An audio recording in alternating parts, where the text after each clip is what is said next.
दोस्तों नमस्कार, कैसे हैं आप सभी लोग। दोस्तों आज के इस वीडियो के माध्यम से हम सभी लोग कुछ ऐसी बातों को जानेंगे जिन्हें शायद आप लोग नहीं जानते होंगे। भगवान श्री कृष्ण व पूतना का संबंध क्या है, तो आइए जानते हैं पूतना से श्री कृष्ण का रिश्ता क्या है। दोस्तों भगवान श्री कृष्ण भारतीय पुराणों के एक ऐसे नायक हैं जिनकी कथाओं और लीलाओं में जीवन का हर रस रचा पड़ा हुआ है। यही वजह है कि श्री कृष्ण जननायक कहे जाते हैं। उनसे जुड़ी हर कथा मनमोहक है। इनमें शिशु श्री कृष्ण द्वारा राक्षसी पूतना के वध की कथा से शायद आप लोग अपरिचित होंगे। दोस्तों शायद आप लोग जानते होंगे कि पूतना मथुरा नरेश कंस के कहे जाने पर कृष्ण का वध करने आई थी। इस कथा का एक ऐतिहासिक रहस्य है जिनसे कम ही लोग अपरिचित है। कहा जाता है कि श्री कृष्ण का जन्म सतयुग और त्रेता युग में किए गए कई संकल्पों, वरदानों और अभिश्रापों को सत्यापित करने के लिए हुआ था। पौराणिक कथाओं के अनुसार भगवान श्री कृष्ण भगवान विष्णु के अवतार हैं। इसी संबंध में भगवान विष्णु के वामन अवतार की एक कथा आकर जुड़ती है। बात उस समय की है जब असुर राज बलि का पराक्रम, वैभव और ऐश्वर्य संसार में सबसे प्रचंड था।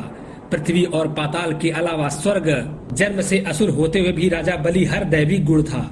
यही कारण था कि देवता उनसे पार पाने में असमर्थ थे। ऐसे समय में असुरों को असामर्थ्य को छीण करने के लिए भगवान विष्णु ने धरती पर वामन अवतार लिए थे। राजा बलि के दान कर्म का कोई अंत नहीं था। कहा जाता है कि उनसे अपने जीवन में किसी भी याचक को खाली हाथ नहीं लौटाया था। इसी क्रम में एक बार राजा बलि ने यज्ञ का आयोजन किया। यज्ञ के समापन पे एक बार पुनः उनसे दान मांगने के लिए समस्त मनुष्य जाति को आमंत्रित किया। जब बलि याचकों को इच्छा दान सामग्री वितरित कर रहे थे तो उनकी मदद करने के लिए उनकी बहन उनकी सहायता कर रही थी।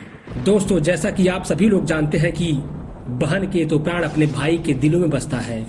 दान क्रम में सुबह से शाम हो गई और सारे याचक संतुष्ट होकर जा चुके थे। ऐसे में अचानक एक छोटे से ब्राह्मण ने राजा बलि की यज्ञशाला में प्रवेश किया और पूछा कि क्या वह भी अपना इच्छा का वर पा सकता है। सौम्य, सुंदर और मासूम बालक। वह ब्राह्मण बालक इतना सौम्य व सुंदर व मासूम था कि यज्ञशाला में उपस्थित सभी जन उनसे मोहित हो गए थे और उनमें ममत्व की भाव जाग उठा। इसी क्रम में ममता से भरी बलि की बहन के मन में विचार उत्पन्न हुआ कि अगर यह बालक उनका बालक होता तो उसे जी भर के अपना दूध पान कराती और ममता का आनंद लेती। वामन अवतार में आए विष्णु ने उनके मन का भाव जान लिया और तथास्तु कह दिया। दोस्तों यह कहानी आपको विष्णु पुराण के अध्याय 9 में मिल जाएंगे। इच्छित वर मांगने को कहा। राजा बलि भी बालक की सरल मनमोहक छवि पर मोहित उठे और उन्हें प्यार से बुलाकर इच्छित वर मांगने को कहा। ब्राह्मण ने उनसे अपने 3 पग बराबर भूमि दान मांगने की इच्छा व्यक्त की। अपने ऐश्वर्य के अहंकार में डूबे राजा बलि ब्राह्मण की इच्छा सुनकर के हंस पड़े और बोले, ब्राह्मण देवता आप अपनी इच्छा अनुसार जहाँ चाहे वहाँ की भूमि नाप ले और भूमि देने के लिए मैं संकल्पित हूँ। बलि के इतना कहते ही वामन ब्राह्मण के अवतार बढ़ने लगे और पल भर में एक ही पग में स्वर्ग, दूसरे पग में पृथ्वी और पाताल नाप लिए। इसके बाद ब्राह्मण ने बलि से पूछा कि मैं तीसरा पग कहाँ रखूं, और राजा बलि तुरंत ही समझ गए कि स्वयं जगन्नाथ जी पधारे हैं। राजा बलि वामन के चरणों में सिर झुका करके कहा कि तीसरा पग मेरे सर पे रख लीजिए प्रभु।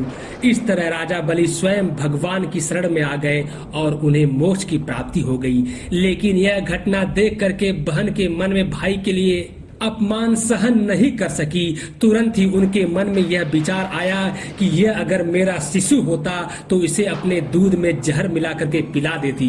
तभी क्या भगवान विष्णु ने उनके मन की भाव भी पढ़ लिया और एक बार पुनः फिर से कह दिया तथास्तु। मरण के संबंध से मुक्त युग परिवर्तन के साथ अपने कुभावों के परिणाम स्वरूप बलि की बहन ने राक्षसी पूतना के रूप में जन्म लिया। अपने इच्छा के अनुरूप भगवान विष्णु को दूध पान कराने और दूध में विष देने का अवसर मिला। इस तरह विष्णु भगवान के दोनों वरदान कृष्ण अवतार में फलीभूत हुए और स्वयं भगवान के हाथों से मोक्ष पाकर के राक्षसी पूतना जन्म मरण के बंधन से मुक्त हो गई। दोस्तों शायद अब आप लोग समझ गए होंगे कि भगवान श्री कृष्ण और पूतना में क्या संबंध है और किस वरदान के कारण पूतना ने भगवान श्री कृष्ण को जहर पिलाया था। दोस्तों अगर वीडियो पसंद आई हो तो एक लाइक जरूर करिएगा। दोस्तों अगर कोई प्रश्न हो या कोई सुझाव हो तो आप कमेंट बॉक्स के माध्यम से कर सकते हैं।